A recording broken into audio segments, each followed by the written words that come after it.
Just a couple of quick reminders before we get started. First, I want to remind everyone that I'm recording the workshop and they'll be posted out on the Azure FarmBeats YouTube channel. And if you haven't checked that out yet, please take a few minutes today or maybe later this week and see all the great content that we have out there. And I'll put a link in the chat if you don't have that. And you can also find the link out on our Teams site. Also, just a reminder that Phoebe from Cornell will be taking notes for the project where they're investigating the societal impact of farm networking. And if you have any questions about that, you can reach out to Phoebe or me, or you can take a look at the link to the project. I'll post that in the chat too. This month we have Fabio, Aaron, and Gaganpreet, along with Dennis and Jim from the Purdue OATS team. First up, we have Fabio and Aaron, who will be talking about an open source telematics and compute communication package, along with a demonstration. And then we'll hear about some of the findings from the research project that was discussed at a workshop earlier this year, based on some of the interviews with participants from our FarmBeats community. We should have plenty of time at the end for questions. So Fabio and Aaron, you're up first. Please introduce yourselves and take it away. Can I give just a couple comments before they go? Yes. First of all, just to put it a little bit in context. So first of all, thanks to Microsoft, we do appreciate some support we received from you toward this notion of a mobile compute communications package. And that's what Fabio and Aaron are really talking about today. Fairly high level, but a little bit of detail, hopefully enough detail that several of you get excited about this platform and this design approach that these guys have put together. So we are proud of the Purdue OATS team, and these are two of many in a larger group. And I think you'll enjoy what they have to present. Thanks, Aaron, and thanks, Fabio. Thank you, Professor Buckmaster. You guys should be seeing my presentation on the screen. And Fabio, why don't you take it away? So, okay, good morning, everybody, and good afternoon for all the people on the East. So I'm Fabio Castiblanco, and today Aaron Neustedter and I will be talking about Avena, where we take IsoBlue from a logger to an actual edge computer. So for those wondering what IsoBlue is, it's that box you see over there with the two antennas. So today we're going to review Avena as a concept. We're going to see three main goals we have for the project and what we do and how do we implement to make those goals possible. And we are going to show and sample data flow, also known as our demo. So please, Aaron. So first, I would like to focus on this blue box we have on the middle. And first, we're going to know what is Avena. So I like to define Avena as an open source framework that abstracts machine details into a common machine format. So we abstract details such as canvas data, GPS data from GPS sensors connected to IsoBlue, wireless sensors, and operator input. So we get all these details, we abstract them into a single machine format. We do this to be able to connect the machine to the cloud. And by doing that, we provide a platform to agricultural and wireless research technology. So with this common machine format, we can have graphs, metrics, and notifications, but also logs that are really useful for research, or we can support a wireless communication platform.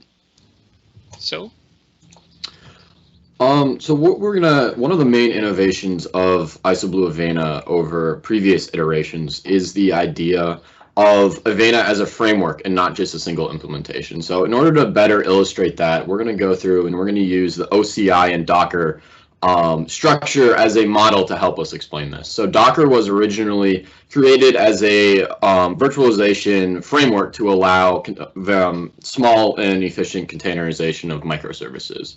And from there, they developed the Open Containers Initiative. The initiative actually came after Docker itself, which formalized and standardized some of the things that they were trying to do. And that's similar to what we did with IsoBlue. We started with an IsoBlue, and then we came up with the Avena concept framework.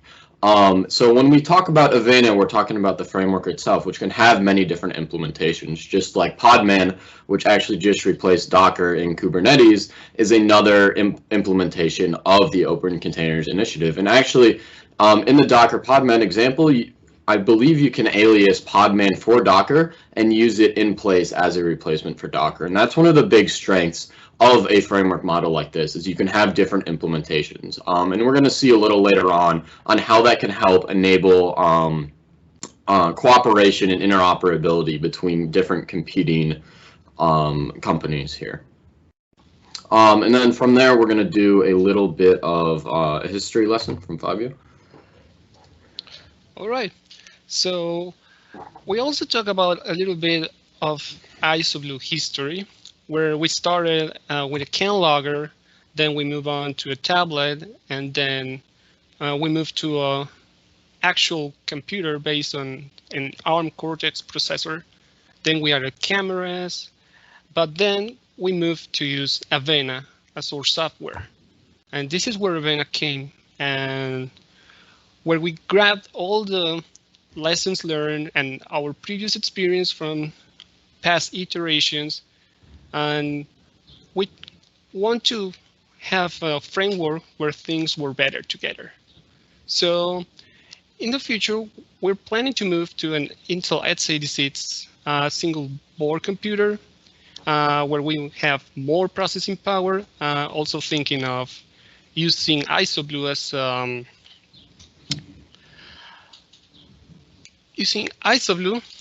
as an edge computer device. IsoBlue has been deployed on several states across the US and also in some fields in the Netherlands. Okay. So with Avena, we have three main goals, which are still under work, but they are paving the road for our project.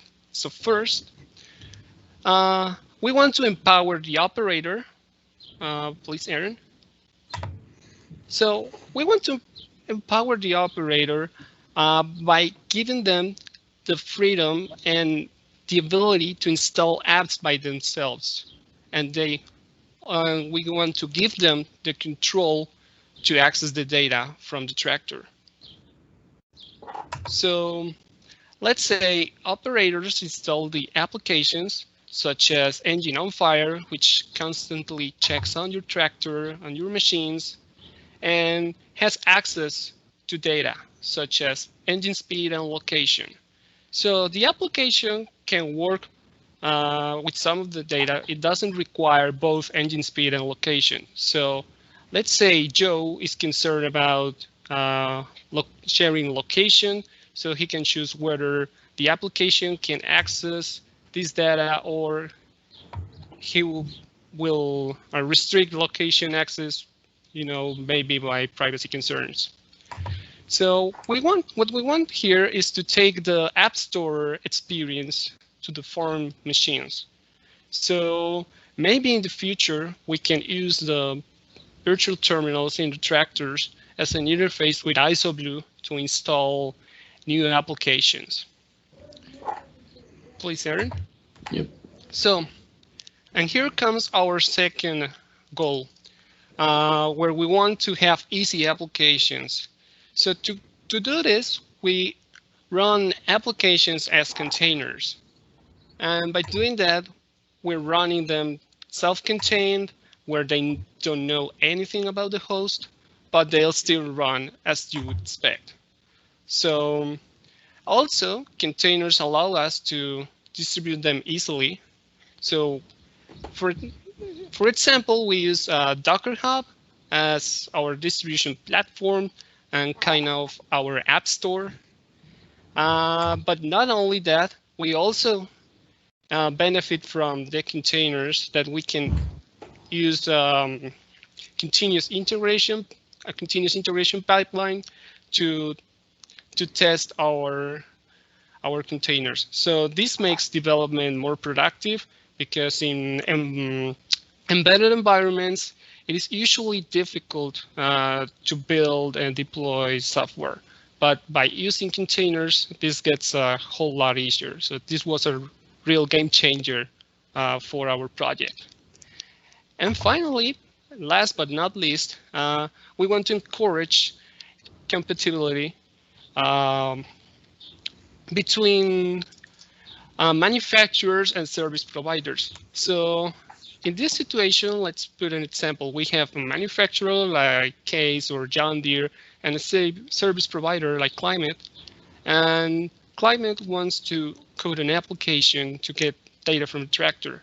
But obviously, we know that in this environment, there is a gap because manufacturers, they don't want to expose too much about their machines. They have intellectual property or trade secrets that has some value to them. So they are wary to share that stuff. But what if they both use Avena?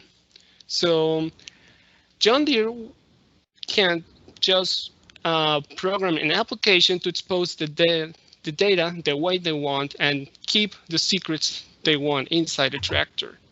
So by using that, Climate would only need to worry about getting data from Avena instead of dealing with tractor specifics, such as reading Canvas, specific details, and so on. So what we want here is to encourage cooperation by simplifying the interaction, by reducing all these hurdles and all the restrictive agreements that are by just doing an interaction.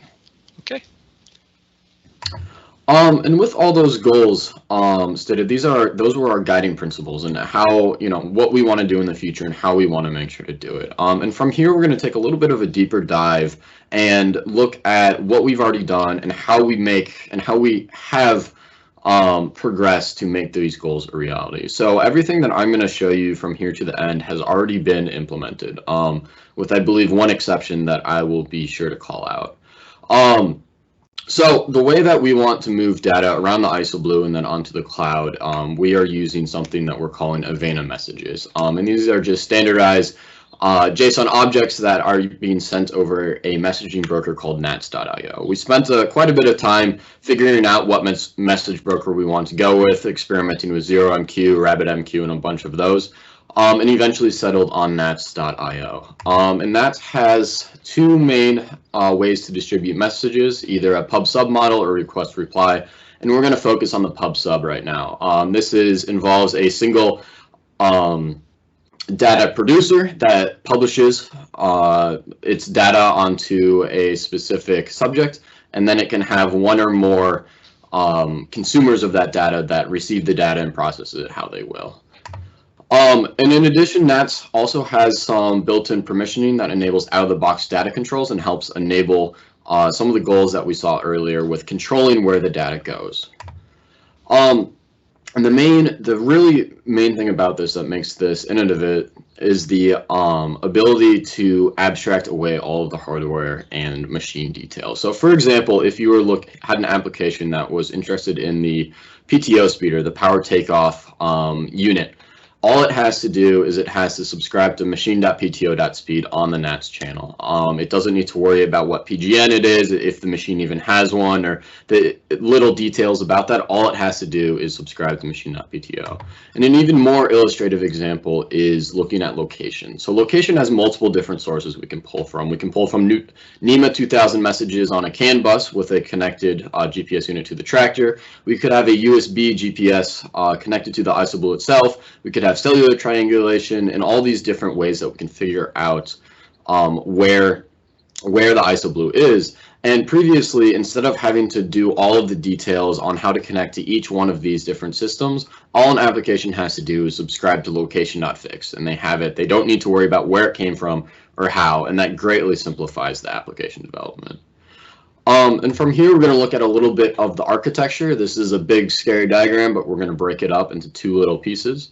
The first is the top here that I've highlighted in yellow. These are our core services, and these are made by the Avena implementer, and these are machine specific, and they focus on taking data from the environment, from the CAN bus, from cellular, from wherever, and pushing it onto the nats.io bus that we have in the middle here. And that is their only job. All they do is do that. And these tend to be machine specific, and they do require real effort to manage. They need to be worrying about stuff like the baud rate on a CAN bus and other stuff like that.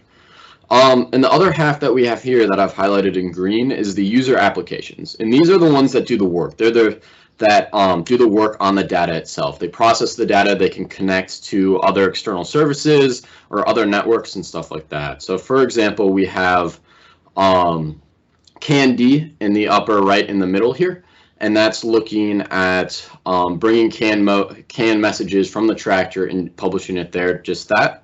And then here we have a DEER application here that can read those CAN messages and translate them how it will. And then we're going to take a closer look at that real soon. And to be clear, as we mentioned before, all of these containers are isolated and have their own internal networking that again enables some of the data controls that we talked about before. We're going to highlight real quick a couple of the different services that we've written. All these have been created and are in GitHub and actually in use right now. So we have J1939D, which produces, as I mentioned before, this is what is reading and parsing these CAN streams. We have various loggers that log these to databases or CSVs or what have you. We have several different versions of uploaders that will take these data logs and upload them to different APIs or cloud services such as OneDrive or Google Drive. We have CAN Watchdog here in the middle, which I actually want to highlight a little bit. This is a very important service that watches the CAN bus, and when it sees no activity, it forces the IsoBlue to go to sleep. And what this does is allows the IsoBlue to only be awake when the tractor is running and the alternator is charging the battery. And this means that we are able to take care of the tractors and keep ourselves from killing the battery. If we kill a battery on a tractor with an IsoBlue, they're going to take that IsoBlue out and leave it on the side of the road for us to collect afterwards. So we need to be careful to take care of the tractors that are graciously provided for us by the farmers and people who are working with us for our research. In addition, we have GPS NATS, which takes the location messages from GPS from various services and writes them to the NATS. GPS Exporter, which creates cool shape files or GPX files that store records of where the IsoBlue was. And then finally, SMS notification that can send text alerts when certain conditions are met. If your engine is over revving, on the engine on fire application that we used before, it can send you a text message to notify you. And then these are some services that are in progress that we're still working on and are getting close to being published. So VTD is a virtual terminal interface that would allow user interoperability. We have LoRaWAN, TV Widespace, and SDR, which are all different abilities to communicate over networks, not just cellular. So LoRaWAN, TV Widespace, and other software-defined radios. In all these cases, the D on the end of these names stands for daemon, which is an old Linux convention on services that are always running in the background. And then finally, we're going to take another dive onto an example data flow here and look at how one specific message can move around the bus and provide certain capabilities. So right now we have our basic IsoBlue architecture with a nats.io message bus in the center and some CAN hardware off to the side that's providing us with raw CAN messages. So we're going to take our J1939D container, provide it with a DBT file so it can translate this CAN messages into readable formats, and we have the engine speed that we're going to publish. And as you can see here, this is our JSON messaging format. It's very easy to read and very easy for humans to read as well as programs. And from there, we're going to take that SMS notification container we mentioned as well, and we're going to subscribe to engine speed. And if certain conditions are met, we're going to send a text message. Let's say that, again, the engine is over revving, and we want to send you a text so you know that your farmhand is using the machine improperly, and you can then better train him and make sure he's using the machine properly. But what if he's pulling an implement that requires that engine speed, that pushes the machine a little bit harder and is going to require him to run it in that way? Well, then let's also subscribe to the machine.implement subject, and then we can make better decisions based on what he's pulling and have finer control over when these conditions are met. But then the question is, how do we know which implement is being pulled? This is not something that our DBC file can translate using J1939. So this is where we could have John Deere producing their own container using a proprietary database that they don't have to share with us, and it subscribes to J1939.implement type, and then can publish the machine.implement, translating things that we cannot translate ourselves. And in this case, it'll be a John Deere planter with a model DB120. But what if we're pulling an implement that's not on the CAN bus, or something that's not a John Deere implement? Well, then this John Deere container isn't going to work for us. So we can put a Bluetooth radio on the IsoBlue, and we can publish the what devices are nearby. We can publish Bluetooth.devices, and we see that this certain tag is nearby, which would imply that if that tag is on an implement and we're out in the field, well, it's probably the implement that we're connected to. So then we'll create another service, which is TagD, which looks at the operator tag database, the database of which tags are connected to which implements that is given to us by the operator. It's going to sub to the Bluetooth devices and then publish, hey, this is a case speed tiller 465 rigid, and it's going to publish that onto the nets.io bus. And from there, this original SMS notification service can subscribe to these, and it can learn and be smarter about it. And here, the Bluetooth D and the Deere D have not been produced yet, so those are on the horizon though. And then the next thing that we can do is using our Wireguard VPN, which is what we use to connect all of our IsoBlues together. We don't even have to have these containers running on the IsoBlue itself. We can move them out to the cloud. So just last month we had a OATSCon demonstration, and this is actually what we did. We had the SMS notification service running up in the cloud on a server. Primarily this was because of some limitations by the Twilio API that I was using to receive text messages. And I actually kind of stumbled upon it in terms of developing it, and I didn't want to move it to the IsoBlue right away. And then we discovered that this was actually a really convenient and useful way to do this. And now we're going to talk about a couple of benefits that we've enabled by IsoBlue. So the big thing is that we give back to the farmers that are providing us with this platform to do our research on.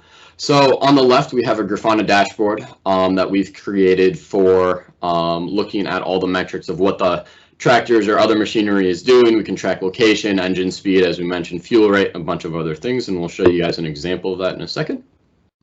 And the other benefit is research itself. So one of our coworkers, Andrew Balmos, used the IsoBlue as a research platform. And his question is,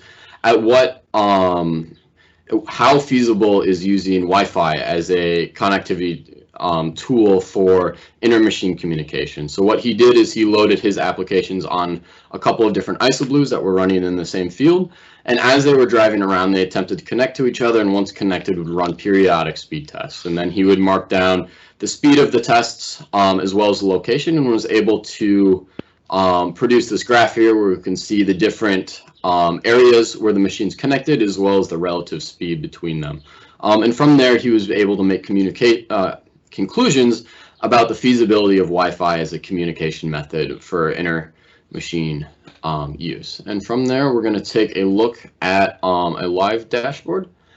And unfortunately, out in the East Coast here, you caught us in the middle of a lunch break, so the machines are not running right now, I do not believe. Actually, they just started back up. I'm mistaken there. So as we saw in the screenshot, this is a very similar dashboard. We have the location, some details about that, as well as fuel level, fuel use, engine speed, connectivity, and stuff like that. And this is just a small sampling of some of the data that we can pull. And with that, we are able to move it on to Gaganpreet or answer any questions.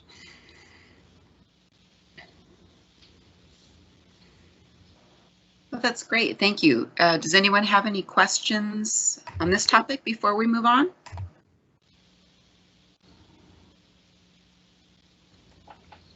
I see a couple of questions in the chat too, and I'm reading those as quick as I can.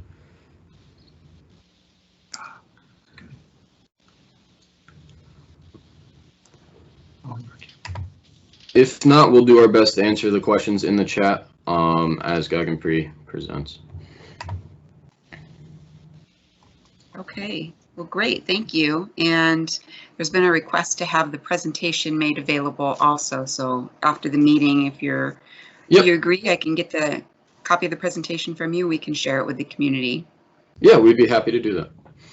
Okay, great. Gaganpreet, you want to introduce yourself and the next topic? Yes, thank you, Stacey, and thank you, Aaron. It was a great presentation. Hello, everyone. My name is Gaganpreet Singh Hundal, and I'm a PhD candidate working with Dr. Buckmaster and the OATS team on the FarmBeats project and deployment of IoT sensors at Purdue testbeds. And today I will be presenting on the topic exploring cost and energy efficient IoT wireless sensor frameworks for precision agriculture applications. So I will share my screen.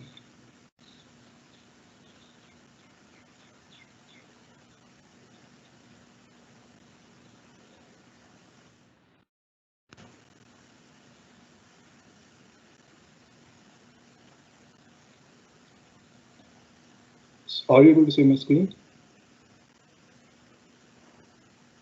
I think we see the PowerPoint presentation. Yes. Oh, no. Oh, there we go. Perfect. That's perfect. All right. Thank you. So I will give the brief overview of the research problem. So basically, due to the 85% of global water consumption that has been projected to be double in 2050, there is a urgent need of developing smart irrigation applications along with smart fertilization applications, as corn production in the US is a prime source of nitrogen and phosphorus that is pretty much harmful for the water toxicity. And also some of the applications in the area of farm machinery navigations, autonomous applications that can enhance the labor productivity, as the example given by my colleagues in the last presentation, and also some of the applications regarding monitoring row crop diseases for increasing the yield. So when we talk about all these applications, we talk about the IoT framework that consists of basically three different layers. That is the perception layer, where we decide what type of sensors we are using and what are the type of sensor nodes we are using to integrate the sensors. And the other one are the type of wireless communication technologies that we need to use that are compatible with the type of sensors that we are using for a particular precision application. And there are some decision variables involved that links with the previous application layer. So what type of precision agriculture application you are trying to develop, and what is the data scale requirement for that, and what is the data processing requirement along with data latencies, and how the different devices interoperate between each other. So it's very important to know the relationship between these variables in order to develop a cost and power efficient API precision application. So the research is focused in that direction, and some of the research objectives we try to cover in this research. Gaganpreet, I hate to interrupt, but we're missing part of your visual because there is I don't know, a little window, FarmBeats user community. It's your connection. Yep. Okay. Perfect. There you go. Thank you very much. Thank you. Yes. Sorry for that. So some of the research objectives we try to cover in this presentation is the understanding the relationship and dependencies between different variables that are involved in the IoT data pipeline, specifically cost, power consumption, data scalability, and how they relates with data latency, data interoperability, and data scale. So that can vary with different type of precision applications and type of wireless communication technology we are using. So we did this research interviewing around 18 participants having different expertise, and the participants recruited were interviewed in 3 sessions, having each participants each And the participants were basically academic faculty, digital agriculture technology consultants, graduate research assistants, program extension coordinators, and digital agriculture practitioners. Some of them were the farmers as well. So to minimize the bias in this research, we try to basically form the groups having expertise in all the three IoT data pipeline application, precision agriculture application layers. For instance, we have the participants that have the knowledge of sensor types. We have the participants having the knowledge of wireless communication technologies, and also some of the data storage, efficient data storage and processing platforms. So what we did is we basically interviewed and uploaded the interviews transcripts on the NVivo software to basically search the relationship between the different variables, doing the text analysis and semantic analysis. And some of the keywords that we entered based upon the research questions we have, based upon the decision variables. And we created some of the themes that emerged from the semantic analysis that we did, and try to define the variables that were there in the data pipeline. So for instance, you can see the data interoperability, how it is defined. Is the ability of cloud storage to store and process data from different type of sensors, wireless communication gateways, and open source data. So like this, we define each of the variable based upon the analysis from the interviews we did.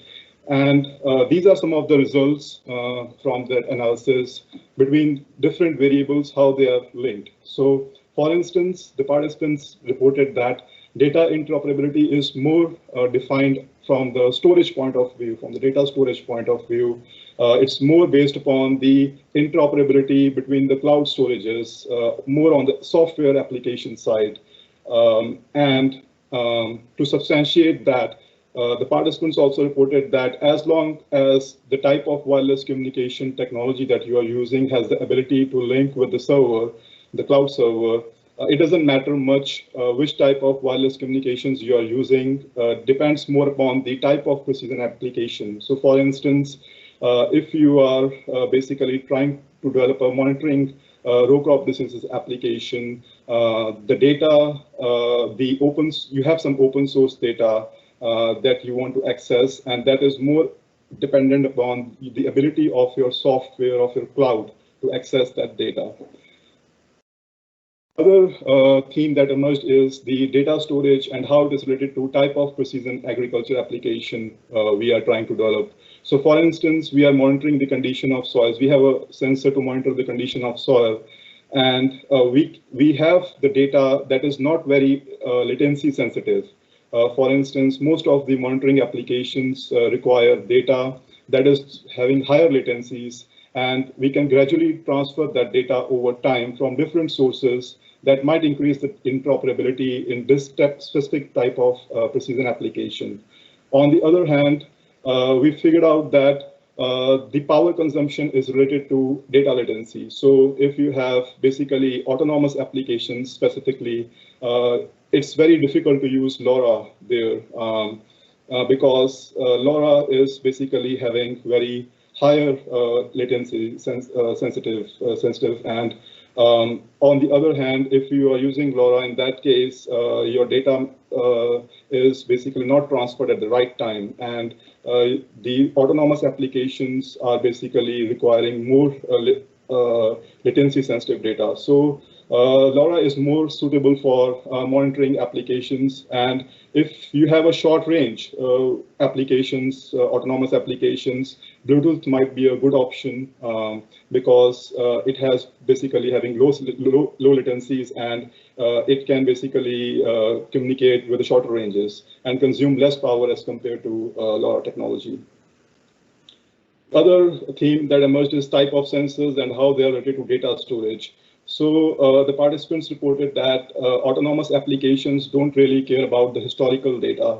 So that historical data may be more sensitive to monitoring if you're trying to develop monitoring applications. So in that case, the data can be stored over time, and you can basically, that relates to cost as well. So if you are developing an application, specifically the autonomous application, having very low latency sensitive data requirement, and the power consumption will go up in that case, both at the sensor end and also at the wireless communication technology end.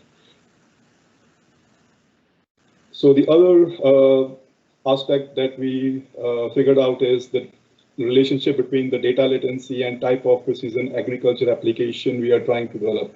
So as I highlighted in the previous slide, that autonomous applications are more sensitive to latency requirement. And in that case, it can be in milliseconds where machines are working and we require the decisions to be made at a second level latencies. So in that case, some of the wireless communication technologies such as LoRa might not work because of higher latencies. So in that case, we try to basically figure out what kind of wireless communication technology we can use so that that serves our purpose and also it's power efficient.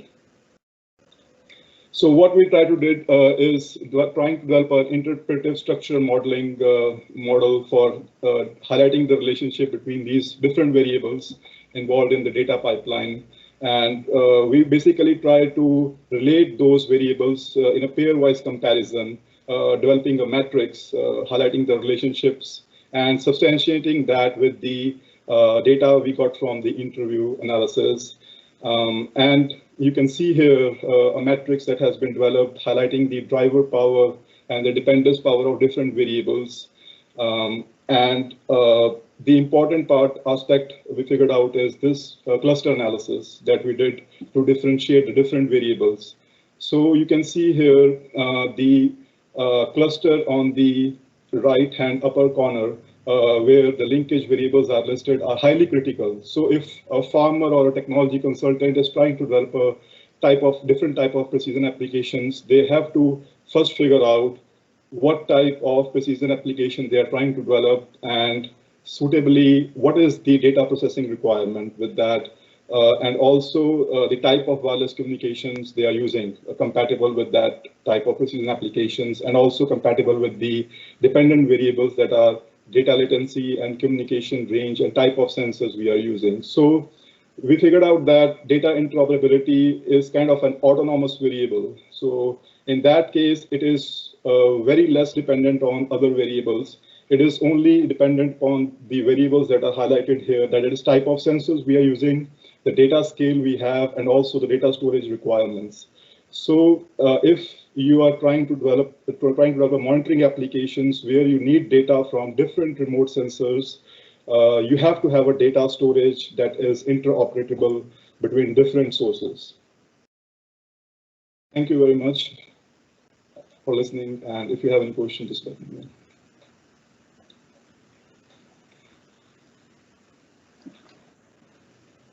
That's great. Thank you. Are there any questions on either of the topics today? Or Dennis, did you have anything you wanted to add, or Jim? No, I think it's really, well, thank you for the support we've gotten. I want to make sure I make that point. You know, we're studiously working on many avenues in this area of trying to gather data and provide some example hardware that does it. And certainly interested in what people think of it.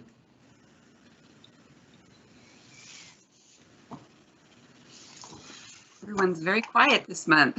No questions? Hi, Stacy. Hi, how are you?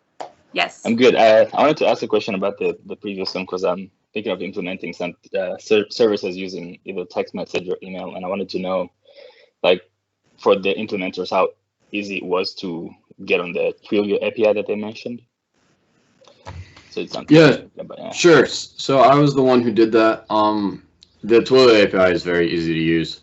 It gets a little more difficult in terms of receiving text messages. You have to, they actually make I think it's a GET or a PUT request onto a URL that you provide.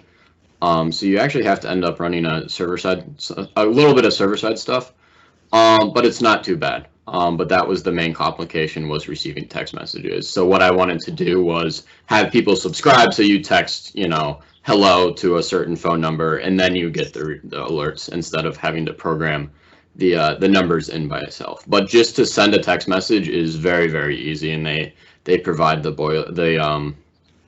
code, boilerplate code for you to do that super quick.